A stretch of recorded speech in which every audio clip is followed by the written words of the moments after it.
the sum total of our past experiences, circumstances, and sociological constructs. Right. That's it. Right. That's why you have a God of your understanding, you have a God of your understanding, I have a God of my understanding. And so our impact matters because we're forming that future citizen, that future husband, that future wife. That's part of what our calling is, which is why I say to parents all the time, and specifically CEOs and entrepreneurs, stop cheating on your family with your work. You're committing adultery. No, I'm not. I don't have another woman. No, but you got to work, and that gets all your time, energy, talent, intimacy. It's all there, right? Your family deserves more than that. Welcome to the Full Field Podcast with your host, Matt Tack. Alfred Alessi. What's up, baby? What's up, man? And we got a special guest on here today. We got Doc Ferris, one of my best friends from the Sacred CEO. He's rolling out this program. This is amazing. We're going to dive right in and get into it, but we want to give you the background. But let me tell you a little bit about Doc. Doc is an international speaker. He's obviously the president and the CEO of the Sacred CEO, where he comes in and really galvanizes spirit-led platforms within large organizations for the kingdom's purpose. So he comes in there and he cultivates that community and really makes it kingdom-focused. And then, not only that, he is a husband and of 4 kids. I'm actually a dad of 4 kids. I didn't marry my kid. Oh, you didn't marry your kid? Yeah. We probably should get that right. Yeah. America. But he is a husband to Trish Ferris, which is an animal. Actually, in the show notes, we'll show she actually runs Spread Oaks Farms, which we have an affiliate link, so we're going to drop that. She is the president of that organization. And then we have Doc on here today, baby. What's up? What's up, man? Dude, Glad to be here. I'm so excited about that. Yeah, I'm excited about this. Pleasure to meet you, man. Yeah, it's great meeting you, man. Yeah, it's always cool to see somebody like you're online. Like I watch the podcast, and I'm like, when he walks, I'm like, wait, I know that guy. We know each other. No, I've only seen you on camera. Like, yeah. So, cool. It's great to be in person. Yeah, it is, man. Yeah. Every day, apparently. You know, we're just posting out feeds. Yeah, I think every morning. Yeah. Dude, this is the beauty about social media too.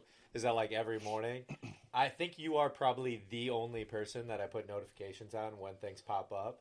And so like every morning, Doc added to a story. And I'm like, all right. So I thank you literally every morning, bro. I love you. Yeah. So let's dive right into the Sacred CEO. It's absolutely going to revolutionize how we operate within what we consider the secular environment. But at the end of the day, everything's sacred, as you say. You're bringing that marketplace. You're bringing the sacredness and how we are going to propel the marketplace in future years because it is desperately needed. So take us through the Sacred CEO and what your vision is behind it. Yeah. So, 8 years ago, in my abiding time, I just, the Lord impressed on me these words. He said, you're not going to spend the last half of your life entertaining Christians, but influencing world changers. And I didn't know what that meant at the time because at the time I was pastoring and there was a lot of cool things going on. Things were happening. But over that span of time, things began to morph, and I just started to really get a great connection with a lot of entrepreneurs and CEOs. And here's how it started: a bunch of young guys. I was always impressed with this, by the way. These young guys that were in their 20s making millions of dollars, and I was as a pastor, I was always enamored by these guys. Just had that business mind. So I started getting these phone calls from these guys, and they were like, "Hey, someone told me to call you. I'm an entrepreneur, a solopreneur, whatever. I'm making a lot of money professionally. I'm crushing it, but my marriage is falling apart, or I'm addicted to porn, or I can't. I'm overweight. I can't eat. Whatever. All these things. Their personal life was a mess. So this is what they said to me: can we hire you to be my spiritual mentor? I'm like, I don't know what a spiritual mentor is, but I sure know what hire means. So sure, let's go to work, baby. I'll figure it out. Yeah, I'll figure out what that means. So and that just kind of grew and morphed. And 2 years ago, so by the way, backstory that it started out as the Warriors, Elite Warriors, and Warrior Nation. And we really just started connecting with all of these CEOs from around the country. Of course, our mentor and our great friend Ed Coble, who runs the multi-billion dollar development company, he's known everywhere, right? So he started, we were making connections with him and getting in with guys, and it just really grew and blew from there. So we had 2 years ago, I stepped out of the leadership role at the church. and was kind of wandering around. You ever been in that season where you're like, I don't know what the next move is. I know what I'm not supposed to be doing, but I'm not sure yet what I'm supposed to be doing. Like that, like sort of sojourning season. The Lord not too long ago, again in the abiding time, I heard him say, "You're not done planting churches," and I was like, "Oh man, I don't want to do that anymore." Like I got out of that, and he said, "No, it's not going to look like it used to. You're going to be planting them in the marketplace." The next revival is coming out of the marketplace. We started praying for that whole process, and that's where this whole sacred CEO thing came about. And here's sort of the underlining sort of what would you call this? The vision of it is for a Christian entrepreneur and a Christian CEO, most of their life, when they go to church on Sunday, they're sacred. When they go to work on Monday, they're secular. Yeah, it's like two different worlds. Right. So the idea, the question we asked is, what would it look like if we were to have this kingdom mind shift? Where everything they see in their life is sacred. Imagine what their companies would look like.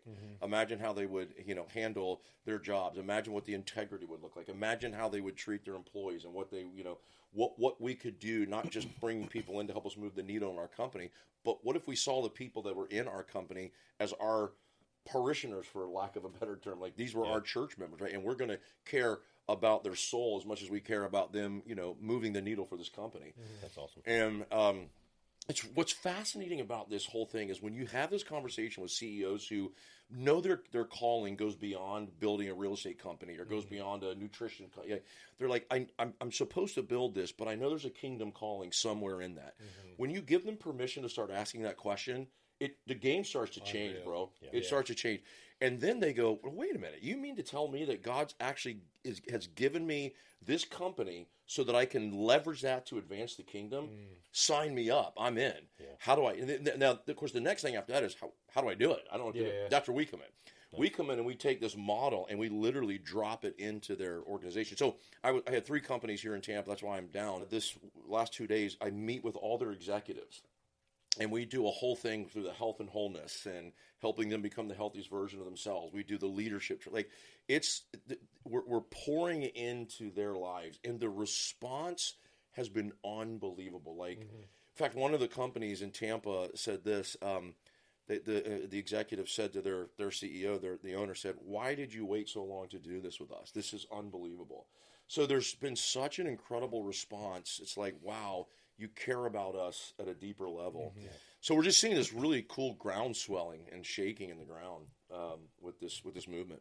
That's amazing. And I mean, it's like so many people don't think that you can blend your faith and make money. Right? I think there's like a disparity there, but it's like you can't do it for the glory of God, right? And I think that's kind of what you're like exposing is that that's not true. Yeah, it's for most CEOs, it's an either or, not a both and. Right. And so that's why I'm, again, I get to be secular on Sunday, but I got to be I get to be sacred on Sunday. I've got to be secular on Monday. Yeah. It's like, no, you don't. There's no separation. Yeah. It's sacred. Everything I do. That's fantastic. And it has to start like everything. You taught me this, Matt. You talk a lot about this. There has to be mind shift.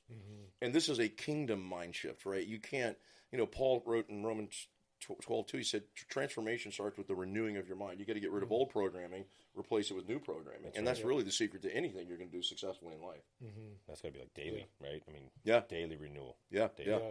Oh, yeah. It's never a one and done. Yeah, no, that's such a crucial piece. I think that, when you're taking that sacred component on Sunday, bringing it into the marketplace, this is something that I talked about in our small group this morning was like, you are, regardless or not, this is what you taught me, like there's going to be an interruption to our lifestyle, right? Always. Like good, bad, and different, like there's always going to be interrupting patterns that are naturally going to exist. But when you create that level of community and that safety of where you're spending majority of your time, right? You're then giving more trust to the employees because you're going the top-down approach of like creating the foundation within the C-suite, right? So you're investing all into the C-suite. This is what I'm gathering, and you can correct me if I'm wrong. But like investing into that C-suite so that when, in something that you had mentioned to me that we were talking about was like when crisis management and interruptions do exist, that there is like, hey, we're going to come alongside you, right? We're going to create and cultivate this community that's so strong and bonded that it's inevitable that like I'm not only going to feel safe when I go home or when I go to church, but I'm going to be safe when I come to work. Yes. Because we flipped the script on everything and it made everything sacred. Yeah. Dude, like one of the most powerful things is creating and leveling that community. And that's ultimately what I even saw being in Elite Warriors is we're like creating and cultivating that community, right? It's the relationships that you exist that then allow you to level up, but then feel like safe that you can be vulnerable enough that when an interruption does exist, that's going to be there's a beauty in that. There's going to be so much sacredness. Well, and think about the culture of your company. If it's like, for a lot of employees, those executives, they know they have it's performance based. You have to perform or you're not going to have your job. Yeah. And so the idea, the mentality is for most CEOs, for most employees, is that their CEO, their entrepreneur, their leader, that's all that he cares about. That's all that she cares about. Mm-hmm. But when you provide something like you're describing where they go, holy smokes, they see me as a person, not a number, not a producer, but they realize I'm a person. One of the things I was sharing with the executives this week, I said, I know that when you come here from your 9 to 5, 8 to 5, whatever your hours are, I know you have a job to do, but I also know that when you go home, you have a personal life where you got problems you have to face. Yeah. You have a job you have to do here and problems you have to face there. Imagine what it would look like if we had an outlet for you to bring that problem here, and we're going to help you navigate through that so that you're successful at home just as you are at work. We all know this. We're all entrepreneurs and CEOs in the room. Yeah. We know that the health of an organization is not predicated on KPIs and ROIs, but on the health of the individuals within the organization. Yeah. Mm-hmm. You could be crushing it on your KPIs. You could be killing it in your systems, your ROIs.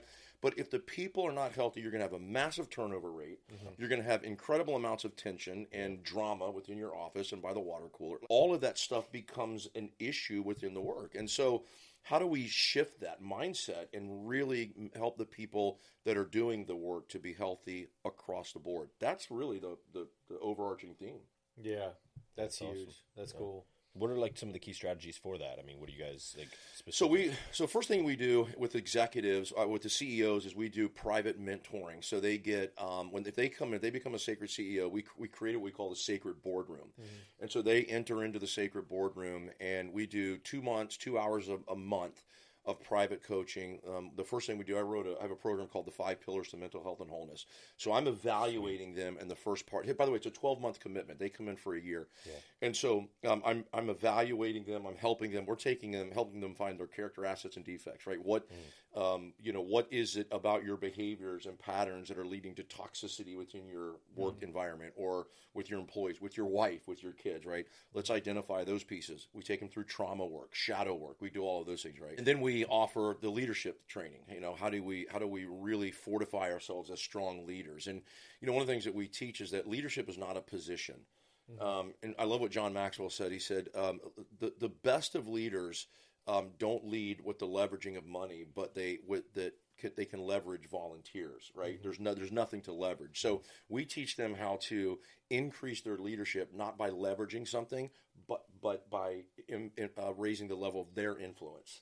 How do you influence impact, right? So it's a lot of that stuff. Cool. And then we do in-house visits. So we go 3 to 4 times a year. We come in, do all of that. We do the exact same thing with their executives once a month. Then we provide all of the content to their employees if they need it. So we have a whole program that's called the Sacred Marriage.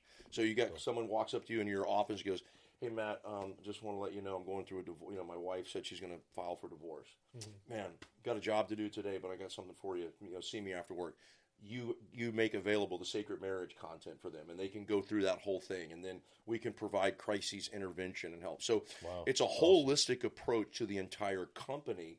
The honing in, of course, you say this all the time, top down. The honing in is at the head, at the top, and then we just kind of let that, because eventually we want some of the executives within the company being able to start nurturing and doing this with their employees. I can't do that, but they can as we're raising them up. Does that make sense? Yeah. They have all the tools to do it. That's awesome, man. That's really cool. Yeah, one of the things that we in the Elite Warriors too, like we always say, like we're the head, not the tail, right? But that doesn't come with like this alpha mentality of like not being able to be vulnerable, right? There's this massive gap of like okay, you're the head, not the tail, but I'm going to come in with an alpha authority that just tries to dictate and manipulate everything. Pound your chest. Yeah. Yeah. It has nothing to do with that. Yeah. It has everything to do with opening of somebody is going through a level of crisis. I may even, but hey, I'm not going to shy away from the exposure of like the pain that I'm potentially like that I'm going through. And I think that's where the nurturing piece where you create more power. And I think, that's honestly what people are looking for is just like anyone, across the board.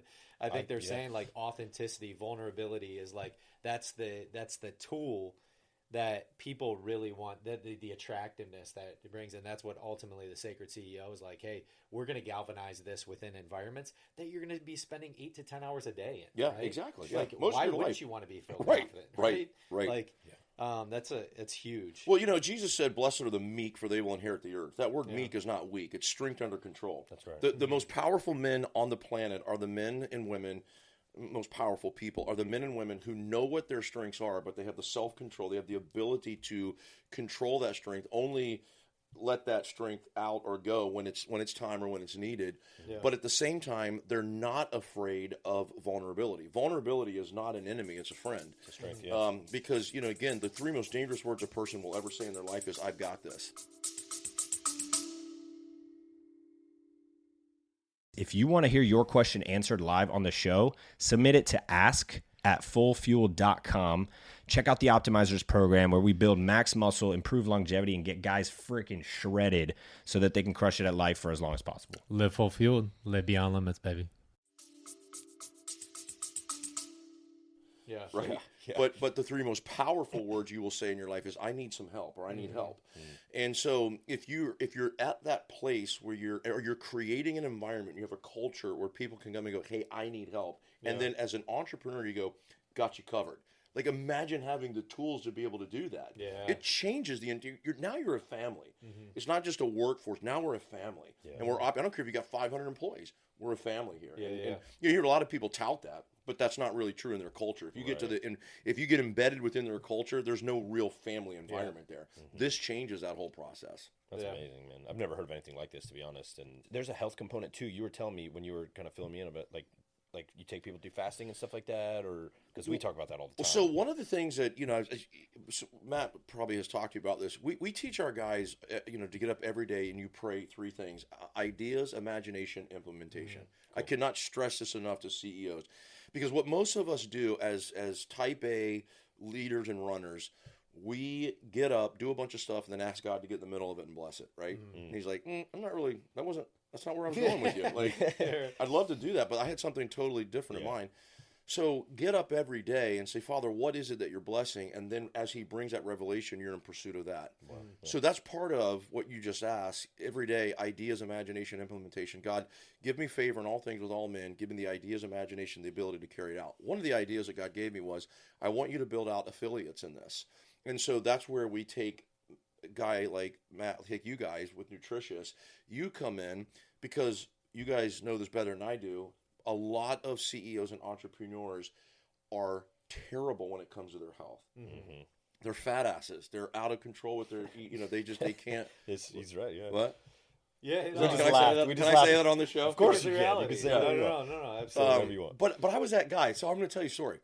So about the fasting deal, and this is why it matters to me. But I brought a business partner in, and he was just this was just a couple years ago. He was wildly unhealthy. And I don't just mean physically. He was unhealthy mentally. He was unhealthy spiritually, all of it. He was unhealthy, but he was also unhealthy physically. Well, when you get around somebody like that who doesn't care, you have a tendency, most of the time, not most of the time, but a lot of times, you don't bring them up to you. You sink down to the people. You know what I'm saying? Like That's who you 100%. Yeah, you run with dogs, you get fleas, right? You're like the people you hang around. So I started to just sort of go down that track of just letting myself go. I wasn't working out. We were too busy to do that stuff. And I didn't notice it, I'm saying, like, you have a way to stand in front of the mirror and look at yourself and go, yeah, I look pretty good. Yeah. But in reality, you're a fat ass. You don't look good. And so Matt rolls up. He and his family come up, and we're out. We live on a 2,000-acre ranch in South Georgia. He rolls up, and we're all hanging out, and we're like, let's go to the river. So we go to the river, and Matt takes his shirt off, and I'm like, mother. damn, boy. So I'm like, well, I got to take my shirt off and get in the river. And I mean, I had an inner tube, and I didn't have to rent that thing. It was like there, right? Like, I was like, all of a sudden, something's off here. And so I was like, I didn't even tell him this at the time, but he was all like, he's like, let's go swim the river. And he goes down, I'm going to swim up current, which that didn't go well. Oh, that did not go well. But anyway, he's all full of energy and all stuff. I'm like, what happened to me, man? I was that guy. So I didn't say anything at the time, but anyway, I went home that night and I was like, you gotta get your stuff in order. Like, this isn't working. So it motivated me to go on a process. And so I started watching his reels, and I started his dumbbell. I got a couple dumbbells. I started going through all that stuff. And then, of course, he introduced us to Nutritious, and that got me on a whole nother realm. Started doing some reading on fasting. So I'm in my 12th week now. I eat one meal a day, 5 o'clock in the evening. Awesome. I have a supplement called Living Fuel. It's phenomenal. All the nutritions and vitamins and everything my body needs on a daily basis. Do that at 11 o'clock. Sweet. And eat that one meal. Over those 12 weeks, I mean, I've dropped 26, 27 pounds. I'm almost 50. I'm starting to get my abs back. Like, all that's starting to happen again. Yeah. And but it's mind blowing how much different you feel in the emotional and spiritual component when the physical component is aligned. It's a full alignment. Yeah. And so I'm like, we can't just get these guys healthy spiritually and emotionally and mentally. We got to get them healthy physically, and we may need to start there. Yeah. Like, their focus may be off, their clarity, their energy may be in the toilet because they just eat like crap or they're overweight. So that component is, Matt, you're going to be the one. We're hosting a retreat, a bunch of them next year, but he's going to come in and he's going to bring, just for CEOs and entrepreneurs, and he's going to bring that component. Sweet. Let's talk about this, and we're going to help provide you with a way to change your lifestyle. Yeah, I mean, it's such a big piece in terms of like what we talk about on a daily basis. The pillars, like, right? Like, pillars. Like, how are we? This is our kingdom right here. He gave it to us, and how are we making it the most dominant? And not because we're looking for the purposes of like we want to step into a layer of dominance because that's what God's called us into. But at the end of the day, if we aren't keeping our body in tip-top shape, we were balling last night. I ain't gonna lie, man. Like, we got this on film too. We are 9-0 up at the Julia B. Lane. And you're the old guy. Running them. We're probably two of the older guys out there. Man, you more than me, but Wait, how old are you? I'm 32. 32, and you're 40, right? 38, yeah. 38. But it doesn't matter. We're running these 20-year-old kids. Yeah. But that's the reality, right? Is that they're like, dang, they were turning their heads. Yeah. And if I'm going to be a physical representation of what God has called me into, here it is. Mm-hmm. Here's my template. Well, let me ask you a question. If you're online watching some guru sell you something, and he's got an inner tube on, he's just a big fat boy, and he's peeling an orange and sweating, you're like, I don't want to buy what you're selling. Right. I mean, that is the first presentation that you're giving in that. Yeah. And it's not something you worship, but it is. But I do think it matters because you're presenting yourself in front of people. And so, I mean, I have a problem following somebody that can't keep their weight under control. Yeah. I mean, what other areas of your life are out of control? Guarantee. Right? A bunch. I mean, if I took a leg off this table, it's going to fall, right? And so you got to have all those legs in place. Our 6 pillars that we talk about on the show is fuel, so like what we're putting into our body, movement, sleep. Those are more like the physical side of it. But then we got mental, so mind, purpose, and then spirit. And like, dude, if you have each one of those 6 dialed in, there's no way you can't succeed or improve yourself, right? Yeah. You let one of them go, it's going to leak into the others, right? It's going to start to take away from everything else. And we all know this to be true, that it is direction, not intention, that leads to destination. Mm-hmm. And the problem with most people is that they have good intention, but they don't have the right direction. Yeah. So if we're in Tampa and I tell everybody I'm going to make a trip to New York City, and I put all of my stuff in my car and I get ready for New York City and I get my clothes and everything, but I go south on 75, I ain't ending up in New York City. Yeah. I'm ending up in South Miami. Yeah. So, the direction, I'm not saying intention or intentionality doesn't matter. It does. That's a key component. Yeah. But it doesn't start with intentionality. I can sit 10 fat CEOs in a room and they all have an intention to look better or to be better, right? But if somebody's not providing them with right direction, by the way, part of that direction is their board of advisors. Who do you have around you speaking into you that's saying, "Hey man, you need to lose some weight, bro." Yeah. Hey man, you're emotionally not stable. You got a lot of anger, bro. We need to talk. Like how important is that component in our lives?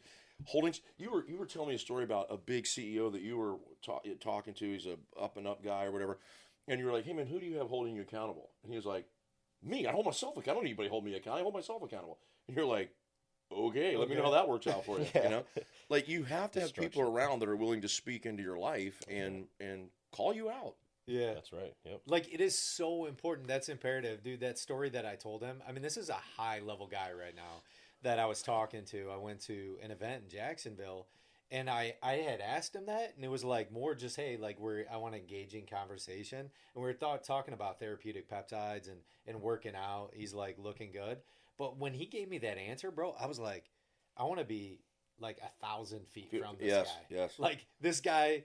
I'm not going to put this on him to burn, but I was like, at the end of the day, that ain't going to be me. I was like, I need accountability in my life. Like, I need a board of directors. I need that board of advisors that's going to, like, say, hey, checkmate. Like, checkmate. You know what I mean? That's good. Let's figure this out. I tell people all the time, I can't go over my head without adult supervision. I got to have somebody up there. You know what I'm saying? Like, let's walk through that. I feel that. Yeah. Let's walk. I've taken the train off the track so many times. I've got to have those people. So in my world, it's like, hey, I feel like this is a good move. Can you confirm this in your prayer time? Can you confirm this in your spirit? Can you confirm, you know? Yeah. It's like, I don't think the timing's right on that. I would slow down. By the way, if you're married, your wife is a number one key component to that. Like running things by your wife, your spouse, and saying, hey, what are your thoughts on this? And letting them speak into that. Yeah. I was just saying that yesterday we were pitching, and it was at a network, a Christian television network. Some amazing guys there, by the way. And went over there, and I was like, you know what? I was talking to my wife, and I was telling, like, in conversation with the pitch, and I was like, you know, sometimes the Father, I feel like, tells me something, and then I'm like, you know, I'm just going to double check that with my wife because she might hear something different, right? And so there was even a case in point where I asked her, I was like, man, you know, God closed that door. She's like, but was that a door that was even open? Like, you know what I mean? Did you even ask me? Right. Like, we did pray through that together, and was that a door that was even open? Yes. And so, like, there's some times where I'm like, I don't know. I think I kicked that door open. Yeah. Or God will tell you something. He'll reveal something to you in your prayer time, you know, your quiet time. He'll reveal something to you, and you think that's the whole revelation, and you don't ever come back and check back in. As always, this episode is brought to you by Nutritious, convenient optimized superfood nutrition powered by nootropics, designed to elevate your physical and mental performance no matter what life throws at you. Nutritious has been proven to improve cognition, boost memory, and speed up mental and physical processing. Alfie, tell everyone where they can get it. Yep, head on over to newtup.com to experience these benefits for yourself and live beyond limits today. And you just start running, right? And it's like, hey, bro, slow down. Like, you got way ahead of me. I got a whole bunch of other things to reveal. Because if God revealed it all at once, our brains would explode. So it's that constant check back in, right? You know what I mean? Yeah. That is so good. That's so good. That reminds me of like something I heard, and it's like he gives you enough light so you can see a couple feet ahead of you, but he's not illuminating your entire path. Right. You got to rely on him for that light to take those next steps. Yeah, in fact, he says, the proverb says, your word is a light, or maybe it's Psalms, but your word is a light to my path, or light to my feet. The lamp to my feet. So it's one of those, it's like, he's lighting just where your feet are going. That illumination is mostly revealed when you're looking back. You're like, oh, I look back and go, that makes sense. That's why he did that. Because what you're seeing through the windshield, he's always seeing through the rearview mirror. Right? And so when you get to that, you know, through that thing or the other side of that thing, you look back and go, oh, man, that sucked back there, but makes sense now. I know what it did for me now, right? And that's such an important way to look at things. That was good. Like whatever difficulties ahead, you don't know, right? Because you can't see it. He might be taking you through some hardships, man. He's taking you through the thorns, the rocks, whatever it might be. You know, but that's where you know the what I've faith learned about component this, comes that whole narrative is that if you go back to the Bible, and you can count on one hand how many times God led them around something to avoid hardship. Most of the time, he made them go through the most difficult things you can imagine. He said to Joshua, I'm camping out in the book of Joshua right now, and Joshua, he was like, hey, you got to go into the land of Canaan. It's your land, but you got to fight them. Yeah, you're gonna, there's gonna be some loss. There's gonna be some pain. You're gonna be tired. You're gonna get scared. You're gonna have to run back to the crying rock when you're by yourself. Pour your heart out to me. Get courage and run back to the battle. But that's where we find God the most. That's where we see him. That's where we get to see him work. Look, God does for me what I can't do for myself, but I got to do for myself what I can. And so when I'm in the middle of that thing doing it, and I'm working away and I'm doing my part, that's where the supernatural starts to happen. But you don't see that. If it's cush, if everything's cush, God, like, I got this. Yeah, whatever. Yeah. So if somebody's going through something right now and it's like, I don't think I can get to the other side of this, that's the place where God wants you. He goes, you can't, but I can. I've been there. I've done that. And you just got to trust my lead on this. That's powerful. That's amazing. Yeah. And the narrative of, like, that's what I truly enjoy about putting myself into a layer of discomfort. We're talking about cold plunges. We're talking about working out. That, like, in that abiding process, I consider that I'm abiding when I'm working out, when I'm putting heavy strain against my muscles, because God, that's intentional discomfort, right? Mm-hmm. And the reality is I'm going to be interrupted, and there's going to be discomfort along the way. And I got to be so intentionally present with that, because the Father's in the midst of that too. He's in the midst of me working out, straining, trying to get my muscles a little bit bigger for his temple. Yes. But then I'm going to get hit with resistance. I'm also going to get hit in the good, right? Things are going really, really well. I'm like, man, but he's also in that presence, and that, like, he wants to be present when it's good, but he also wants to be present when it's bad, right? And you have to live in that mindset. Because most people operate in a scarcity mindset. Mm-hmm. And so when things are tough, it's like, I deserve this. God's not going to get me out of this. I'm going to be crushed by scarcity mindset. When things are going well, it's like, I'm going to lose this. If I don't protect this, if I don't hold tight on this, it's going to go away. We're always operating in that scarcity mindset.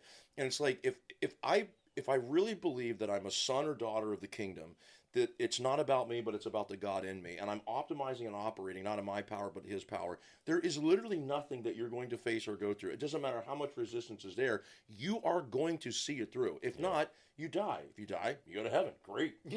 That's a bad trade-off, right? But I'm good. But the point is that it's really about it's your perspective and everything that you're going through and walking through. Yeah. And how you choose to see it. Yeah, no, it's a key word is choice. Right? Yeah, you can choose, right? Yeah. Like, it's emotion, right? How you respond to things. It is choice for sure. Yeah. And, like, I don't think in this country we do a great job of, like, teaching kids that at a young age. Mm-hmm. It's like very reactionary, and a lot of that's by the way our parents were too. Yeah. But yeah, being able to, like, take a second. How do I want to respond to this, right? So true. And dude, with 2 young boys, they're almost 3, they're twins, right? There's a lot of that. Like, I gotta catch my breath. All right, how am I gonna respond to this situation right now? And sometimes I want to get angry, I want to yell at them, but what's that gonna do to them, right? Then they're gonna learn that pattern, and now we're just fostering that. So I agree. That's so honestly good. That's why we have sleep as a pillar, because I truly believe this, and I know people say, like, hey, there's I'm a night owl. We talked about the circadian rhythm and how, but that you can manipulate that, right? You can manipulate your circadian rhythm. For sure. And I truly believe that if you start setting a bedtime and getting up in the morning, preparing yourself for God's voice to be present in that moment, and preparing your heart that way, that your reaction to your circumstances of how you're going to parent your children or how you're going to treat your wife is directly associated to how you're going to move through that day, right? I'm going in with the intention to dominate that day. Yes. In my marriage, yes, in the way I parent my kids, in the way I run my business, and so in the way I approach my health, like all those things. But that's why we have that as a pillar, because we are preparing, right? We're preparing to win. That's what we prepare for, right? Yeah. And so, like, all these things, that's why it's so important to be like, hey, God moves, and he moves in the morning. Yeah, we're going to have some days where we lack sleep, but I'll tell you the truth, like, we can't have majority of days where we lack sleep, because God... This is what Ed even said. He's like, hey, are you guys, he said this probably like maybe a year and a half ago, but he's like, are you guys praying for divine intervention in your sleep? Like, make sure your sleep is optimized, because he'll talk to you in your sleep. Dude, I remember that retreat, dude. That was a jaw dropper. I'm like, holy smokes, man, that is brilliant. I wasn't doing that. Yeah. When it comes to the sleep thing too, you got to know your body. Like I've always been a 4-hour, 5-hour guy. I was a teenager, and I optimized pretty well on that. The older I get, it's not that so much, but I was finding out that I needed to go to bed earlier because the best sleep I'm getting now. I do this now is 8, 9 o'clock to 2 o'clock in the morning. I mean, it's like my hardest, strongest sleep because I'm up at 3 o'clock most days, 3 or 4 o'clock in the morning, and that's where I start my reading and doing all that stuff. But I've already had a great amount of sleep, and I'm like you just said, I'm going in knowing what my day looks like because I know who I am now. I know what my rhythm, my cadence looks like.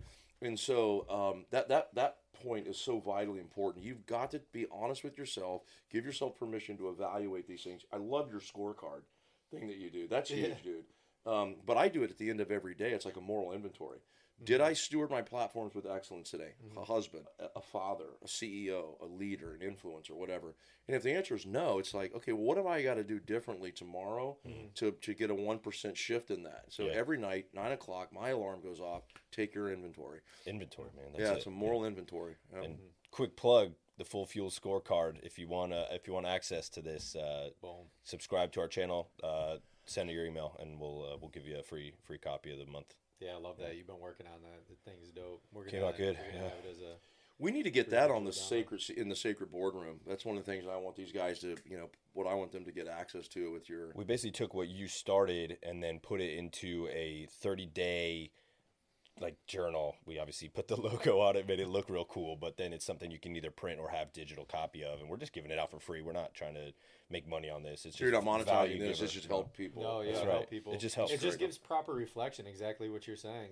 Unless you expose it and articulate it out of your mouth and write it down, it doesn't exist. Yeah, it's true. That's true. 100%. That's great. Yeah. Those things do not exist. But hey, man, how do you? So this is a kind of shifting, but I would like to. This is so imperative for an entrepreneur. So we're talking now to just strictly to the entrepreneur. But you and Trish, you have two young kids. You got 2 older kids. The lifestyle, you're traveling a little bit more now. How are you balancing that? So we have husbands and wives, and I don't care if you're a CEO or not. I think this is important for husbands and wives. We say this all the time that unrealistic expectations are premeditated resentments and become future failures, right? We're setting people up for failure. And so we sit down and we have conversations. We say, what are our expectations or the boundaries going to be in our relationship? So she's running a gigantic cattle farm, a beef business. So she's running in one lane. I'm running the Sacred CEO and all this. I'm traveling in different places now. By the way, I have clients from Florida out to California, and so there's different time zones and all that. So we sat down and we were intentional about a conversation of what our boundaries were going to look like. So one of the things that we said is we're going to shut everything off at 5:30. So there's no working going on beyond that time. Awesome. Like our kids deserve us at that time. Like we have to work, so we'll get. Now. By the way, I can start at 4 a.m. if I want to. Yeah, everyone's asleep. So she said, "It's like I don't care when you start. It doesn't matter to me. Get up 4 a.m. Get up 3. I don't care. But at 5:30, we're turning it off. And then weekends, we turn it off. If we go to church together, or if we're doing church at home, or we're going on a trip, we're doing something. We're doing those things together. So what we did is when you sit down with your spouse, you sit down with your significant other, and you have a conversation, and you both agree to that expectation. Well, then you get to hold each other accountable to what you agreed to. And so we had that conversation. We both agreed, which means our respect for each other is we're going to do this because I told you that I would. Yeah. And so the expectation and the consequence of the violation of that is what holds us accountable. And so that's how we balance it. It's let's lay out the conversation. Let's lay out what we're going to do, the game plan, and we're going to follow it. We're going to stick to it. Now, there's times, I'm going to tell you. Now, I have some one-offs. I have somebody like in California, says, hey, I can't meet today. Can you meet at this time? Hey, Trish, are you okay with this? Yeah, okay. There's always going to be one-offs. Like we may host a live event at night, after the kids go to bed, whatever. That's how we do it. So balance doesn't come by just saying, hey, I'm going to be a balanced CEO. I'm going to be a balanced entrepreneur. That's not how it works. There has to be a plan, and you got to be willing to stick to it and follow it. So, yeah. That's awesome. Yeah. Yeah. Yeah, you guys sound like you are super busy. And do you live Yeah, we live on the farm. On the farm. Yeah. That's cool. One of the things that I'm doing too that's going to start changing the game is, I work out of my home office there, but outside of the other traveling, it looks like I'm going to be flying out to Phoenix once a month and being out in that area for a few days every month. And I'm starting some really big networks in the Jacksonville area too, which is going to bring me out of that. So again, there's always going to be something to do, right? Yeah. And you just got to be intentional. But I want to say something else too. I think this is important, and I know the theme of this podcast, this show, is not just for entrepreneurs and CEOs, but it seems like it's kind of gone this way today. Mm-hmm. But I think it's important that we touch on something. CEOs and entrepreneurs that are building successful companies, mm-hmm. they're doing so because they're good at it. Like they were hardwired for this. Like there's this intrinsic thing inside of them that just empowers them to leadership. Mm-hmm. Well, what do we have a tendency to do as human beings? Put all of our focus and attention on the things that we're good at. Mm-hmm. I sit in front of these guys and they're like, Doc, I don't get this. I got a company of 200 employees, mm-hmm. and we got a machine moving, but I can't lead my wife and my kids. Mm-hmm. My family's falling. Like, I don't understand. Well, it may be because you're trying to treat your family like you treat your company. It may be that you've not learned how to create a clear line between those things, and you're putting all your time and energy and talent into building this, and that is good, and you're using what is good there to mask what is bad over here. And so I think a big start for this, for anybody, is to just look at what is causing you the most tension in your life, mm-hmm. what's causing the most anxiety, what's causing the most pain. The pain point becomes the change point at some point. I don't want it to be because it took me out. I want to be preemptive. I want to look at this and say, Trish and I ask this question often. I'll say, hey, are you happy? How happy are you on a scale of 1 to 10? Are you happy with me? Mm-hmm. On a scale of 1 to 10, are you happy with where we're honest. Like, I would be honest with you. I'm struggling. Like I'm struggling with community, or I feel like we're disconnected, right? We're always running that through some sort of a litmus test, because I don't want to fall asleep on the things that matter the most, mm-hmm. and wake up one day and go, hey, I want to let you know I filed for divorce. 81% of the divorces in America right now are being filed by women, and they have planned it on average between 1 and 2 years. So it's not like you woke up one day and was like, oh, I'm getting a divorce. No, it's been in the works. Something has been off course for a long time, and it finally imploded. Right. And so we have to be willing to look at these things, be rigorously honest about what is right or working, what isn't right or isn't working, and what isn't working. What are we going to do to make changes? But most people are afraid to do that. Yeah. They're afraid of the conflict, of what it's going to come out of it. Mm-hmm. But, Jordan Peterson says it all the time, conflict delayed is conflict magnified. Mm-hmm. Whether it's your health, your marriage, it doesn't matter. If you don't deal with it, it's going to deal with you. Yeah.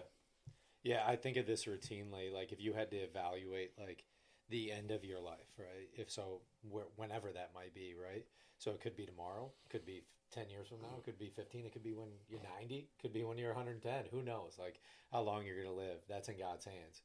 But the reality is like, what do I want that to look like? And so then I have to evaluate. Do I want... So, in reproduction is a big thing. So, like, reproduction with my kids... Okay, I have kids now, 7, 6, and 4. We all have young kids. So then it becomes, all right, do I see myself, and they don't have to be separated. Like, you can have abundance in both. But and I think God will intentionally bless those. But if I had to determine my level of success, and I had to get to the end of my life, and I said, my kids are my age now, 30s, what do I want that to look like? Do I want their life to where I didn't model a relationship with my wife so well that they found a mate and they found their friends because of how I modeled my relationship with my wife, right? Where they were able to have a life beyond expectations, abundant, because of how I modeled and how I treated Kelly, right? And so, like, they were then able to make a better choice. We were talking about this earlier. They were able to make a better choice because they set the standard that Dad set. Right. I set the standard of how I treated Kelly in our relationship in our household, and I galvanized that so much and protected the peace. That's something you always say, like, protected your peace at all cost. At all cost. And there was actually a story that you told me at one time where you actually had to make the decision and protect the peace of your household so much that you had to tell your daughter she had to leave, right? So you had to tell your daughter to leave, a teenage daughter, be like, hey, like you're disrupting the peace of my household. This is my household. Yeah. You're going to have to learn it the hard way. You're going to have to leave because I got to protect I got other people to look after and I got to protect that peace, right? It's tough, yeah. And how massive probably that has been for your relationship on the other side. She's a rock star today. I'll tell you, she hated my guts at the time, but 4 years later, she was 16 at the time. Hey, if there's somebody that I trust with my absolute life, it's Dr. Alfred Alessi. I'm telling you, I perform at the highest level because of Alessi Functional Health. Not only does he have prominent chiropractic care, but he has new soft wave technology that allows me to optimize my performance in my game and keep me going strong all day, every day. And if you're in the Tampa area, I highly advise you to click on the link below and book your appointment today at AlessiFunctionalHealth.com. It was 20. We were doing a Father's Day celebration. We went out back. We were hanging out on the patio. I was having a cigar, and she said, "Hey, Daddy, can I tell you something?" She said, "That was the hardest thing that I ever walked through with you 4 years ago." She said, "But you were 100% right. It was the best thing that ever happened to me." And you know, we have a statement that we use. It's called living principle over personality. But if you evaluate your life, 99% of the things that go wrong in your life is because you chose the personality over the principle, whether it's someone else's or your own. And by the personality, we mean the emotions and the codependent, all the things that come with that. But when you learn to live your life by principle, and principle is dictating what you do, it changes everything. You know, Matt, you just hit something that is so... I don't think parents realize how important this is. I can tell you, I know I didn't. And it's something that I have learned even through my, future, through education, studying, and the things that I do now. But there's a psychological matrix or a continuum that's called the unfolding molding continuum. From the ages of 0 to 6, a child is in the stages of what's called conscious assimilation. They're observing their environments. But at 6 or 7 years old on, it's called conscious adaptation. And that's when they begin to adapt to their environments. And so in this continuum of the unfolding and molding, the unfolding side of the continuum psychologically is they have a temperament and a personality, and as they grow up, it's going to be unfolding throughout their life. On the molding side of that continuum, they have a sociological construct, an environment that's going to play into what that looks like. And so they are who they've been created to be. But I have to understand that the environments that I'm building and constructing and the framework that I'm building as a dad or as someone's building as a mom is going to impact significantly what the molding side, what that child is going to look like when they become an adult. So think of it this way. If you'll notice in your parenting, some of the things you do today are the things you hated the most about your own dad or mom. 100%. And why is that? Because your conscience began to adapt. You became those things, right? And so now this doesn't mean you're going to always get it right as a parent, but I can tell you what, I take my parenting and how Trish and I behave and act. Our kids never see us fight. We never fight with each other, Trish and I. We're never disrespectful. There's never insinuation. There's never insults, character assassination. We never do that. But our kids, we bring our kids in the middle of everything that is difficult. Because we want them to see you're going to face hard times. I'm not protecting you from the craziness of the world and the hardship of the world. I'm going to show you how to get through it with health and wholeness, with emotional stability, with logic. Not, emotions high, logic is low. We're going to show you how to get through these things. And so we got one of our very best friends in the world is being diagnosed with lung cancer, and I don't know what the future holds. I know what I want God to do, but I don't know what the future. This has been heavy on all of us that love Him, our family. Matt, it's been heavy on all of us. We every night bring our kids into the middle of that story, and we have our kids get on their knees and pray for Uncle Ed every single night. death to cancer, life to his body, air of God in his lungs. And then I'll say, girls, do you, Isaac, November, do you believe that God can heal? Yes. What am I doing? I'm creating a framework of you're going to face difficult things in life, but you don't ever have to face it alone. Yeah. So we have to understand our job as parents. It's not just about us. Our jobs as CEOs, as leaders, influencers, impactors. It's not just about us or us looking good. It's about the legacy that we are leaving and the legacy that we are building. That's right, man. We talk about that all the time with like the general health or generational health, generational wealth. These are like things we're trying to leave behind. And the not generational curses. That's right. And you have to break that at some point because like you said, man, like the way you were parented will just naturally be how you parent unless you make a decision to not do it that way. It has to be conscious, you have to be aware of it. We're the sum total of our past experiences, circumstances, and sociological constructs. That's it. That's right. That's why you have a God of your understanding, you have a God of your understanding, I have a God of my understanding.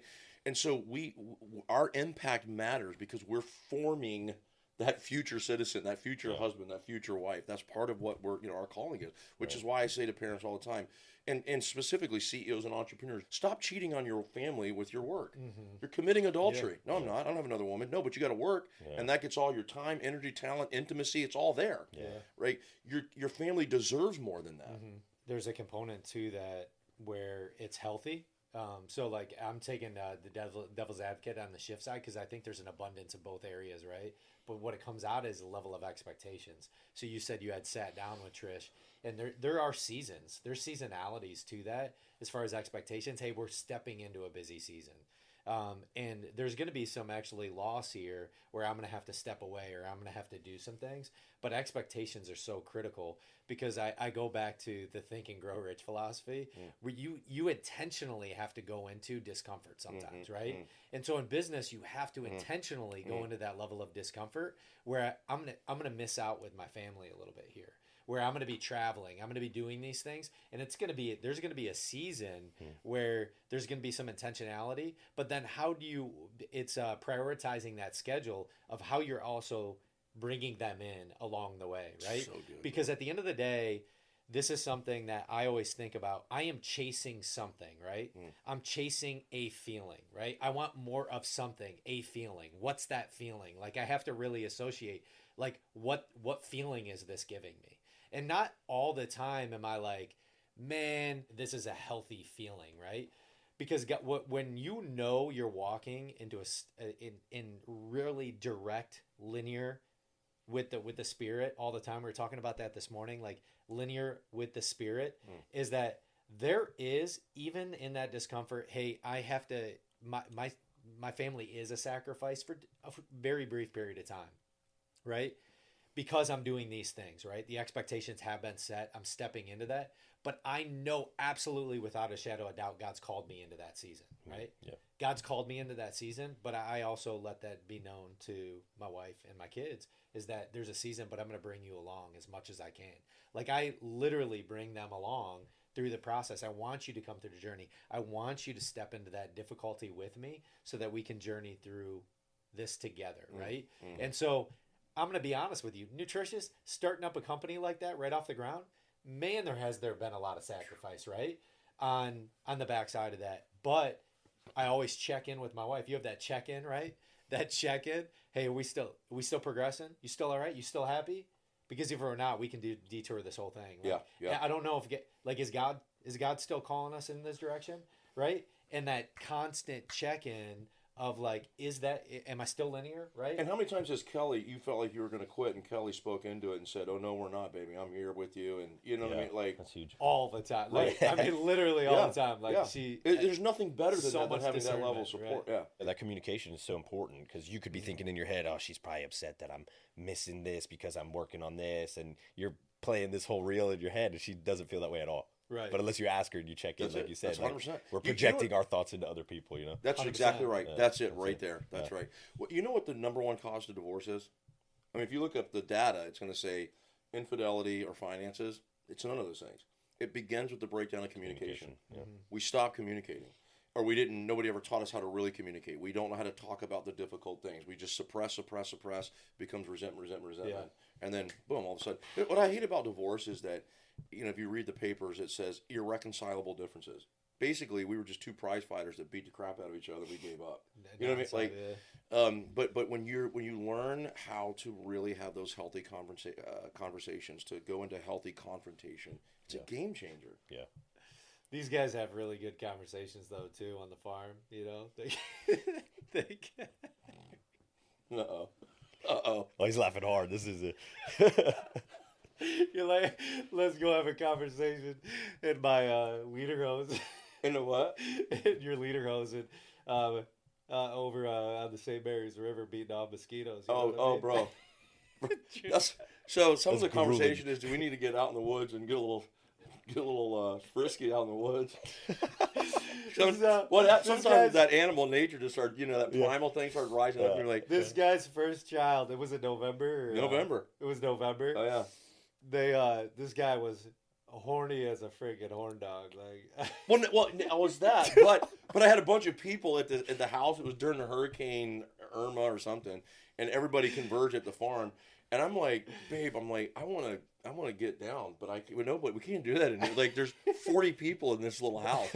So she's like, well, what do you think? And I said, I'm thinking we should go out in the woods, man. We got 2,000 acres. Let's just get it on out in the woods. Plenty of space, yeah. So I get in the truck. We drive out there. I'm in the back. I'm one of those guys. I can't scrog with my clothes on. So I'm just in boots going to town, covered in mosquitoes.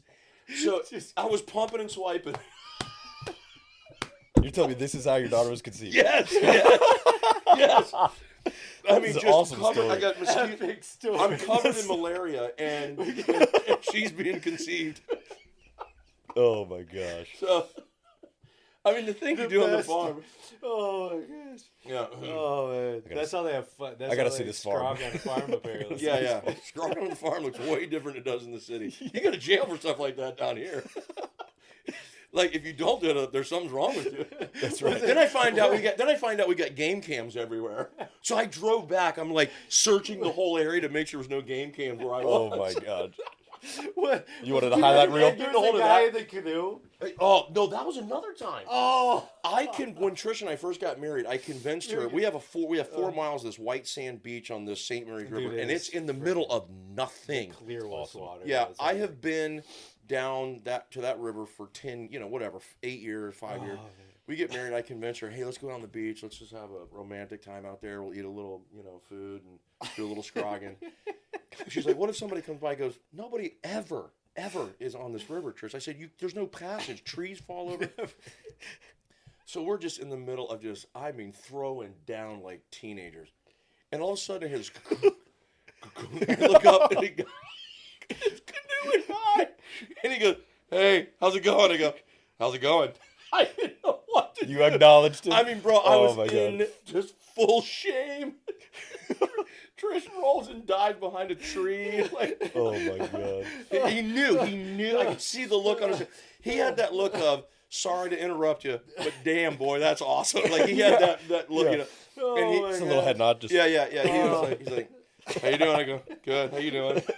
Better than you. But bro, it ain't like he's in a boat with a motor. You can only go so fast in a river. Right. He just it felt like an eternity. Can you paddle faster, buddy? Yeah. So I was kind of sitting there watching him as he goes. Just kept waving a couple. Oh my god! I don't know what to do with this. I don't know. Dude peeks back on his way past. Oh yeah. Oh man. That is funny, man. Trish is like, she goes, I'm going to kill you. Like. She's gonna kill me for bringing that up. That story. No, she loves that story. She's like, you promised me. That is so good. She doesn't trust me anymore when it comes to that stuff. So I've ruined that. No more scrogging by the way. Oh river. no, the trust factor just ended. I don't know that I can ever gain that back. Just done, man. Yeah. Oh my gosh. This man lives full fueled, bro. I could just feel lives it. So full fueled. That's obviously the name of our show. That's what we talk about, bro. It's like the 6 pillars. If you're dialed in, you are fully fueled, right? I love that. Man, answer this question for me, just because we always ask, what does that mean to you to live your life full fueled and to, I know that's something you're going to pass on to your kids, but honestly, it's being in alignment spiritually, mentally, physically, and emotionally. Everything has to be in alignment.